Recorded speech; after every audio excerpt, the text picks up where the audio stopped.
field your questions. But of course, I'm Rifkin, Cask with Zombie Grub. You guys watch Base Trade TV. This is the TING Open, second and last European qualifier. And we're getting into game number 2. Quick shoutouts go to Lambo King. Just hosted us. Woo! Lambo, of course, basically cinching out that last qualifier spot in the first qualifier. Really, really happy he's going to be in our tournament too, because he's a fantastic Zerg. And that's not me just sucking up to his viewers. That's some honest thoughts. But anyways, thank you, folks, coming from Lambo Stream. This is the second qualifier, and in the top right side of Ruins of Ceres, we've got the purple Protoss PappiJoe. In the bottom right, as the blue Zerg, once again going for a 3-hatch, it is Nerchio. Yo, what's really cool is, I didn't think about this till just this moment, but yeah, Nerchio did a quick 3rd hatchery last game too. If that cheese had actually gone off, that may have been a very difficult game for him. Oh yeah. I mean, not scouting a Dark Shrine, that always ends poorly, but I guess that was poorly as maybe it's just tearing off scans, but still, that's a base snipe right there. That's 1 DT in each drone line while you're waiting for the overseers to make. Like, that would have been quite powerful. But unfortunately, now that PappiJoe knows that Nerchio is scouting, you know, he can't get away with any of those proxies. He might still be able to get away with trying to hide it in his base, especially makes like stalkers, but yeah, so, not for proxies. Another point to bring that up is like, okay, PappiJoe, the Red Bloods in general, between like Lily Canine, PappiJoe, and some others, like that team in general has got some cheesy, silly builds up their sleeves for each of their players. However, that's not to say PappiJoe can't play well. We've actually seen a couple of his macro games. I don't know if it'll be on par with Nerchio, because let's be honest, guys, Nerchio, Bly, like they are some of the best Zergs in the game right now. I do think PappiJoe's got a fighting chance if he plays macro, but one problem we're seeing consistently, and this is where I would love to see PappiJoe shine, is a lot of Protoss players are hitting this weird macro point where they're sitting there on about 40 or 30 supply, and Zerg Roach Ravagers in with 80, and it's just the numbers game wins. Yeah, especially on maps like Lerlac and Arena, where they can really hit that time. But Ruins of Ceres, I mean, it is vertical spawns, which puts your third, versus third situation. Not quite as close as the maps I just mentioned, but still closer than if it was cross. PappiJoe might still have to be scared for that type of push, but it's a little less likely, I suppose. Like Roach Ravager Queen pushes especially, and Nerchio is getting at least 2 more queens. Well, he already has an extra queen.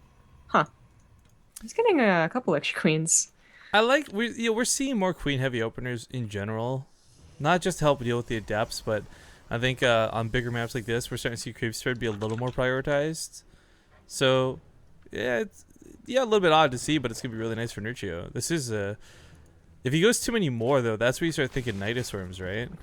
Nidus Worms, the Overlord drops you've been seeing, or the Roach Ravager Queen push we talked about, where, if you have this many queens, the creeps are already halfway out. But the Adepts do get in here. Yet again, we do not see speed on the way for Nerchio, and it's just odd not seeing that potentially at all once again, because it does seem like such a, why not eventually upgrade. But if Nerchio goes for a Spire again after this too, it'd be very interesting, and just double Spire, especially, which we didn't really get to see last game, because by the time the second Spire was done, it was over. PappiJoe was out of the game. PappiJoe too, like I throw this out there, he was in a shitty situation, but he did come close to making the best of it. Like if he was actually producing 3 Phoenix at a time, those mutas would have had to run for their money. Yeah. Regardless, Nerchio doesn't go too much more into the queens just yet, so it looks like it is just going to be the extras for some spread. Cool.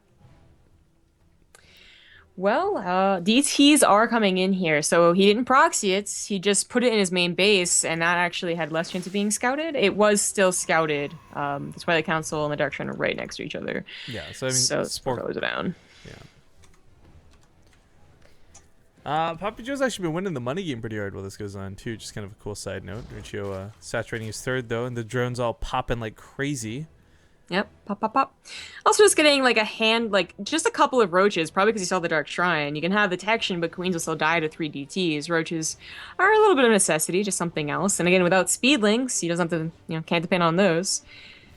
The Evolution Chamber also comes down here. We'll see if he invests in a +1. Of what type, I guess, too. It's funny. That's Yeah, a big nope. he just walks away. It's funny that we've been seeing so many people go for +1 melee and ling drops, and here we see Nerchio just totally forget about lings. Forget about it. Well, I mean, I find it hilarious too because Nerchio, since I don't know, forever has been this guy who loved doing ling all-ins. I mean, he doesn't stream anymore, but like the rare times he streamed during HOTS, it would just literally be like 12 games in a row of like ling all-in after ling all-in. Yeah. Well, still not going for the Link speed, but also not going for Aspire quite yet. Now, he got Roach speed last game and went to Aspire. I don't think he got the +1 missile, so I think this game's going to be Roach Ravager, which can still benefit from the Lings. Again, those are going to be your faster reinforcements if you're just barely on the cusp of breaking a Protoss, but you could also argue it's maybe a little bit faster Roach speed, or maybe now it's that pneumatized Carapace, which maybe he's going to go for a couple of Roach drops. Yeah, I'm not sure if this will be drops or not. Speed can sometimes just be good on its own. I mean, drops are always cool to see. I'm not going to complain about that. But the Overseers are going to morph in for the time being. You can see a Phoenix count that's pretty notable. Now, I'd say, unfortunately for PappiJoe... Oh, excuse me, still waking up apparently. Unfortunately for PappiJoe, this Phoenix count, double Phoenix at a time even, might not be too beneficial. If he gets in there quick and early, and you start scooping up the Hydras as they come out of production, boom! Phoenixes do great. However, if these are just going to left AFK until the actual fight begins, these are going to be terrible and in fact a huge waste. Yeah. It takes a pretty good Protoss to play the Phoenix style. I think that's the hardest style to learn if you're trying to learn Protoss. Because of course it depends heavily on keeping your Phoenix alive. Right, so this is where I like semi-agree with that, right? Like I think it can be the hardest style to play. It just depends on whether you let them die or not. Well, like, to constantly roam around with the Phoenixes is pretty difficult. Like, you can have the Phoenixes and you can keep them off in the corner and only attack 2 drones, and technically you're playing the style. But to actually do, like, I think Mana's done a really great job of showcasing what Phoenixes can do. Can be difficult. But we have an attack, and that's where the Phoenixes are going back home. The Roaches did get in here and try and just catch PappiJoe off guard, which it kind of did.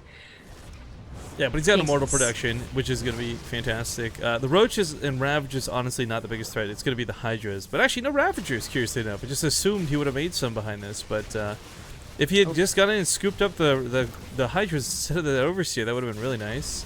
Losing a lot of gateways, possibly. Here, that's going to be production cut into. He's going to try to snipe off the Overseers, which will make those DTs oh so nice for the defense.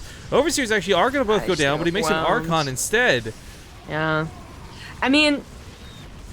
We've seen... Oh, okay, actually, the Overseers went down, so he has to run. He's running away. We have seen... Oh my god, one true Reamar, are you serious? I feel like that's not the real Reamar. Thanks for subbing just to troll Reamar. I mean, we're all about that. One true Reamar hype. Yeah, but anyways, like, Dust Tower is, like, very popular for double Stargates, just in general, for whatever reason, and you can survive Roach Hydra attack while going forward. It's just, I think, combined with the Dark Shrine not doing anything either, has made this defense very, very difficult. So, I mean, this really does fall back to the Phoenix style, I feel, too, because it is a situation where you don't have a lot of ground units because you invest so much in the air. And that's not to say, like, ground units, period, but just army supply in general. If you go air, it's so expensive, you can't really get that army supply out. So, this trades out of PappiJoe. I mean, we talked about the numbers game earlier. It's kind of happening here. 117 to supply to 32. So much so I would love to see an epic hold of crazy proportions. It doesn't look like it's going to happen. Nope. That's the last of his ground army. And even the last of his air army as the Phoenix start getting picked off as well. GG. Nerchio will take a solid 2-0 and move on in the brackets. But PappiJoe will still be able to fight in the losers, and we wish him the best of luck down there. Lily can